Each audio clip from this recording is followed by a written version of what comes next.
This lesson is a speak about how to choose suitable gifts. هذا محل الملابس. تعالي نشتري الهدية من هنا. السلام عليكم. وعليكم السلام. أهلا وسهلا، تفضلوا. ملابس جميلة، ملابس جميلة. شكرا.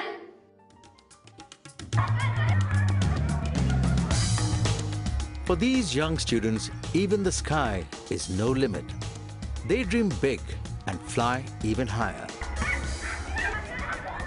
I'm very much interested in doing hospitality management because I have taken commerce and I like management and I really like studying business. I'm thinking of doing something in either sociology or psychology because I really like social issues and I like interacting with people and knowing how they think and how they behave in their everyday lives.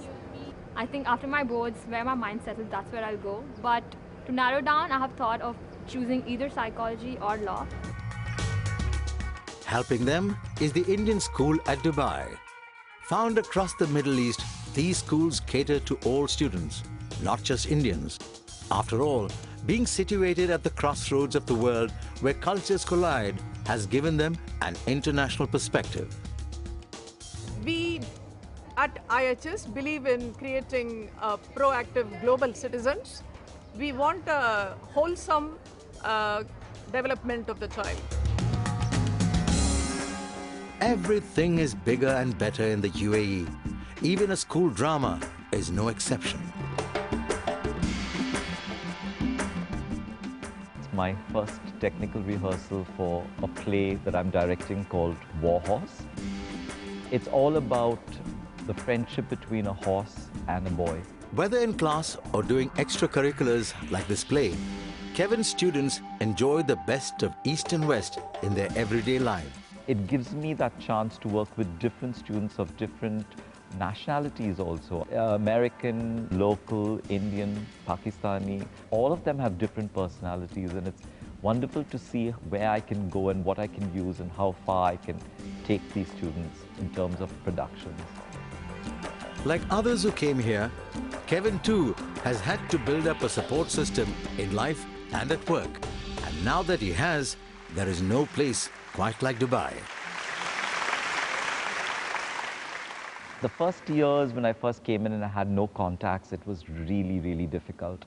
I didn't have anyone who supported me in light, sound, AV, the technical aspects of it. It took me a long, long time before I kind of pulled a group in to support my ideas and to match my madness. But now I'm really happy. I'm very settled in this city. I love it because of its diversity. I love the mix of people and I love the way they support me too. It's really, really wonderful. This diversity has led to the flowering in Oman of a uniquely British Indian sport, cricket. Many of the recent migrants brought lots of talent and a sense of competition on the fields of this Arabian desert. Oman national team is a mix of India, Pakistan, Sri Lanka and locals, Omanis. Well, the good part about is when it comes to cricket, there is no nationality. I mean, it is just one thing which matters, which is cricket, and that is passion on the field all the while. And since we play all across, all week long, so we gel well. We know most of the guys in and out, so it is a nice feeling as well as nice atmosphere. I landed in Oman in 2003. I have just finished my graduation and I immediately got my job in Khimji Ramdas LLC as a professional cricketer. Now I'm still working here for Khimji Ramdas only, almost completed 9 years. And I'm a top order batsman and left arm spinner. Means my role in the team is basically all-rounder. These youngsters have succeeded in making this gentleman's game more and more popular in this desert land. Hey, my name is Karan Pandya. I'm from Ahmedabad, Gujarat. He's my brother, Kunal Pandya from Ahmedabad. We've been born in Ahmedabad but brought up in Oman from the past 18 years. I play for Khimji Ramdas in A division, he plays for Enhance. We both two play for the national Oman team. Secure jobs and the freedom